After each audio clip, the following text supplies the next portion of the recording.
When firefighters responded to a call about a fire at a yogurt shop at midnight, they had no idea there were 4 victims inside. They put out the fire, which probably washed away a bunch of forensic evidence, and once the bodies of the 4 teenage girls were found inside, the city was in a state of shock. These girls were clearly attacked and slain by some awful man or group of men. But who were they? That's a question that remains unanswered to this day.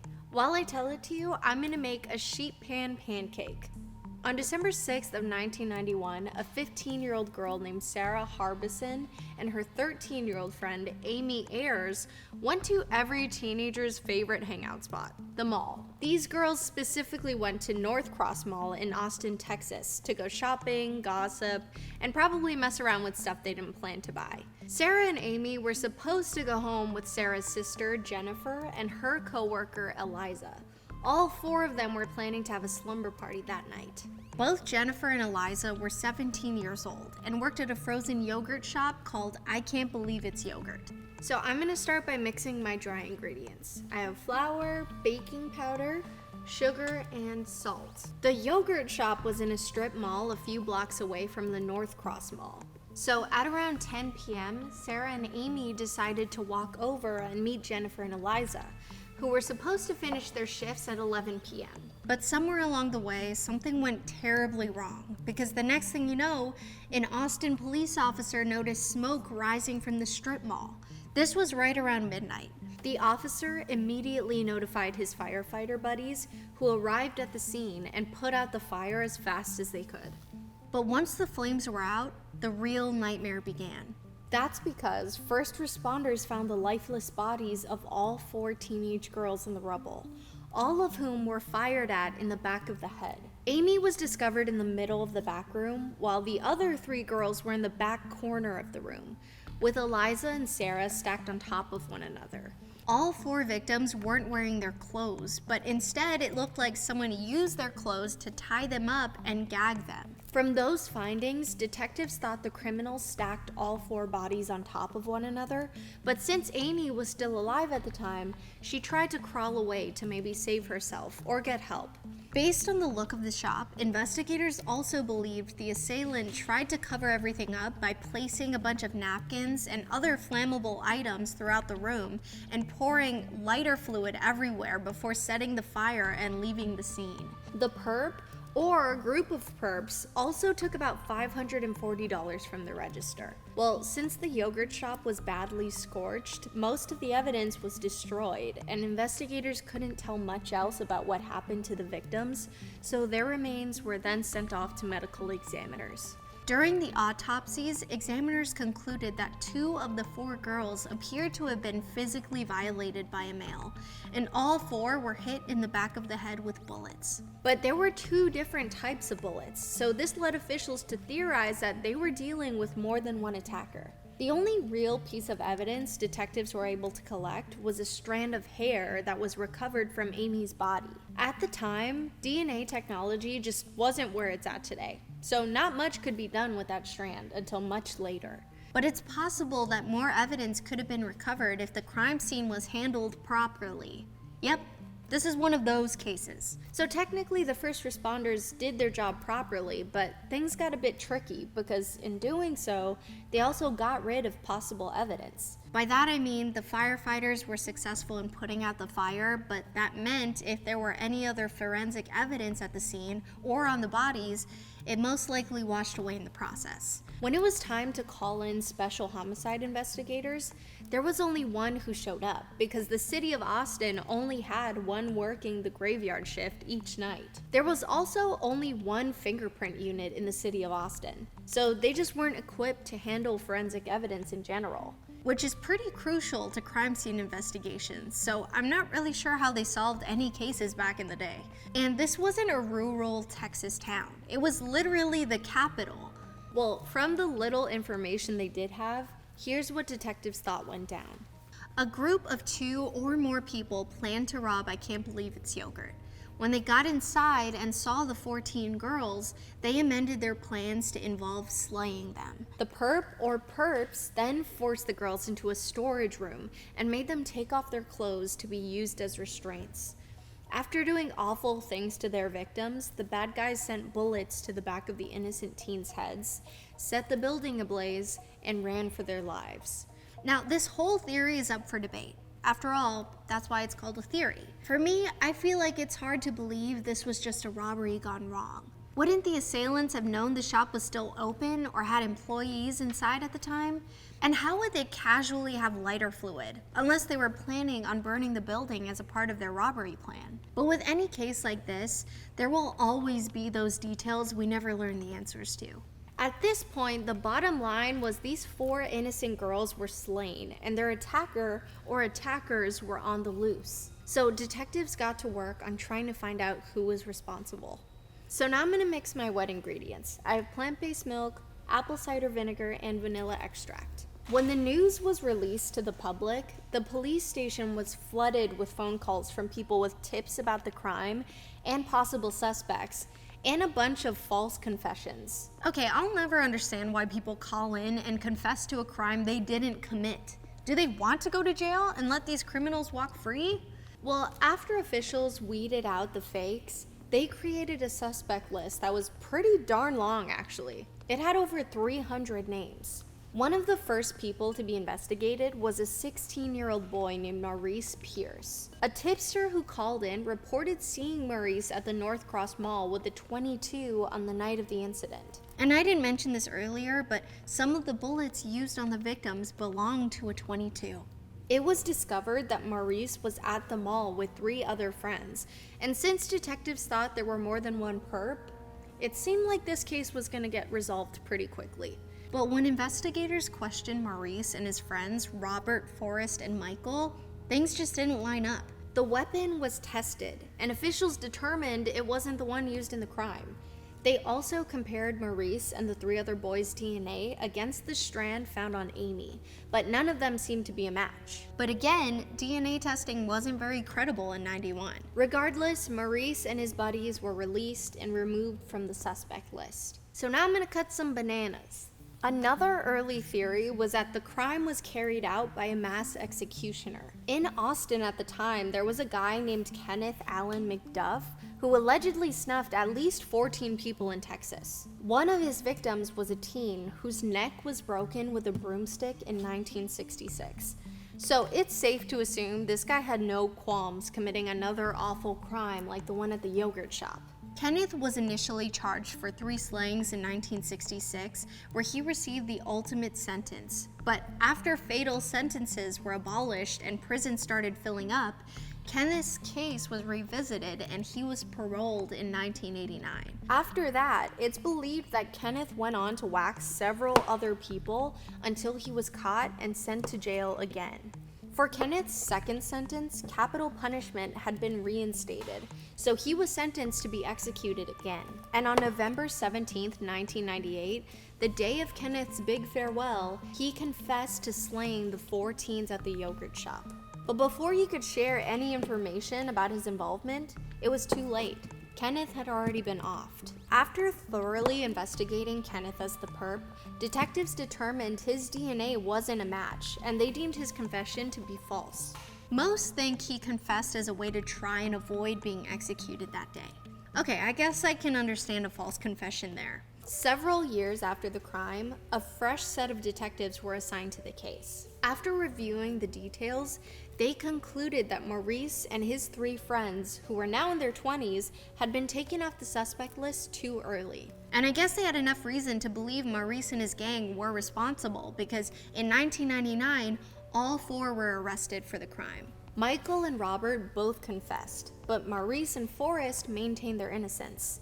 The investigators searched for a way to pin Maurice and Forrest to the crime, but their attempts were unsuccessful, so the charges against both men were dropped. Michael and Robert, however, were taken to court and found guilty. Michael was sentenced to 99 years. Robert was sentenced to be executed, and it seems he received the more serious sentence because he confessed to physically violating one of the girls. This is blowing my mind.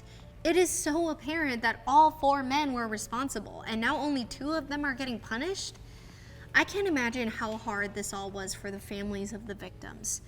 To think Maurice, who appeared to have organized the whole thing, gets to walk around as a free man and possibly go after another innocent teen is so disturbing. I wish I could say things got better, or at least stayed static in the case, but then I'd be lying. So after Michael and Robert were sent to the slammer, people started to theorize if they really were guilty. Oh, come on, they confessed to the whole thing. Well, at the same time, so did Kenneth.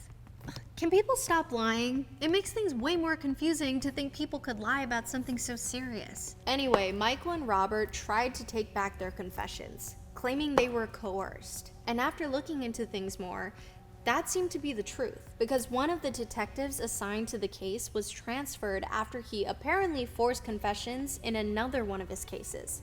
On top of that, it was later discovered that Michael and Robert's Sixth Amendment rights had been violated because their confessions were used against one another at their trials, and their attorneys never got the chance to cross-examine the accuser. Now I'm gonna mix my wet mixture with my dry mixture. And Michael and Robert's confessions were the only real thing that proved their guilt. Back when the men were first convicted, officials weren't able to confirm if their DNA was a match to the sample found at the crime scene. But in 2008, Michael and Robert's lawyers requested for the sample to be tested again, since DNA technology had significantly improved in the past few years. When the sample was retested at a private lab in Virginia, officials concluded that it didn't seem to be a match for any of the 4 men suspected from the group, including Michael and Robert, who had been sitting in jail for years. With that information, Michael and Robert's charges were dismissed, and they were released from prison. The district attorney on the case stated she still believed Maurice and his crew were responsible for the yogurt shop slayings, but wouldn't seek any more charges against them until they were able to determine the unknown male behind the DNA sample. But the confusing part about all of it is we don't even know if the unknown male was involved in the crime at all. So now that Michael and Robert were off the hook, detectives were back to square one with the suspect list. And the poor families of these victims are just getting their emotions thrown around like rag dolls. What a roller coaster. Investigators have been trying their hardest to put a face and name to this DNA sample. Even if they didn't participate in the crime as an attacker, officials are hopeful that they might be able to provide more information about that night. But my thing is, this case was highly publicized. Everyone in and around Austin knew about it, so if there was a witness there, they probably would have already come forward at this point. Regardless, detectives collected DNA samples from the known customers who stopped by the yogurt shop that night. No match. They consulted the girls' yearbooks to create a list of their classmates to interview. No leads. Years passed with no news, but in 2017, a huge break was made in the case. Okay, now I'm gonna pour my batter in this baking sheet and decorate it with some fruits. An Austin detective named Jay found out about a bunch of online databases that house DNA profiles for population research. And there was only one specifically for male-only YSTR samples, which is the exact type of sample from the crime scene. But the database is operated by the National Center for Forensic Science at the University of Central Florida, and they stated their platform does not function as a law enforcement database and cannot be used to trace individual people because the samples are anonymous. You have got to be kidding me. Well, one way or another, Jay was able to run the crime scene sample against the samples in the database, and he got a match. 26 years after the slayings, people. Even though they were told the samples were submitted anonymously, these prosecutors were determined to get down to the bottom of this. They were so close to finding this unknown male, they could taste it. Anyway, prosecutors sent a grand jury subpoena to the University of Central Florida to try and find out who submitted the sample. That's when they found out it was submitted by a forensic analyst at the FBI. The investigative team then organized a conference call with the FBI. They thought they had it in the bag.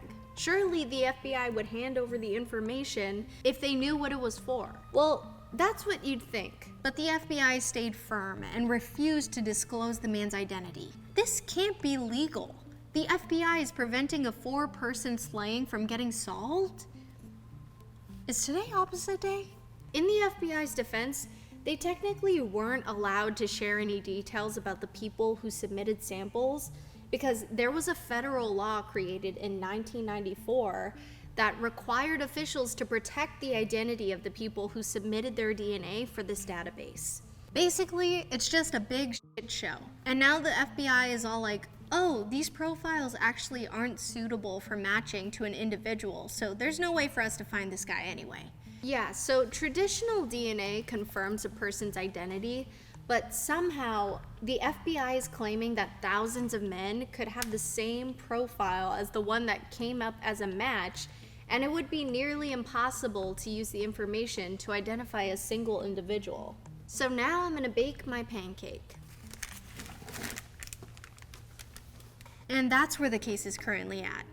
It's been solved and unsolved and almost resolved, but now the FBI is just being all shady. 30 years after the crime, the families of Sarah, Amy, Jennifer, and Eliza are tired of all the back and forth on the case.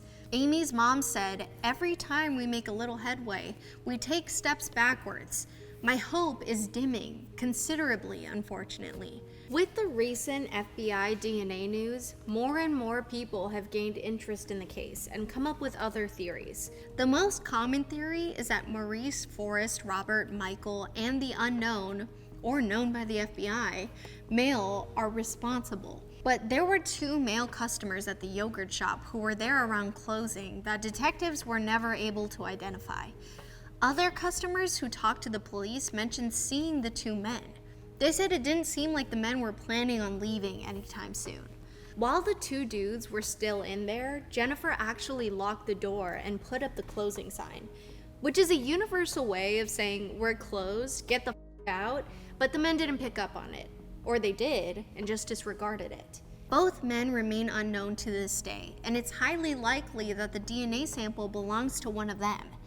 And even though officials first thought this was a robbery gone wrong, most people believe the attackers had a stronger motivation. They only stole like $500 from the register, which isn't enough to want to get rid of 14 girls and set the whole place on fire. It just seems too risky. So it seems more likely that one of the assailants knew one of the victims and planned the attack. But the only way it seemed like we'll find out who is responsible is if the FBI helps local authorities out with the whole DNA thing. Gosh, I feel like a broken record now. FBI, DNA, blah blah blah. It really is such a shame that as many advances as detectives have made in this case, they get ricocheted back to square one. So what do you think happened at the yogurt shop? Was it a robbery gone wrong or a planned attack? Did Maurice and his buddies do it, or was this the work of the 2 unknown male customers? While you let me know your thoughts in the comments down below, I'm gonna dive into this pancake. See you next time on Killer Bites!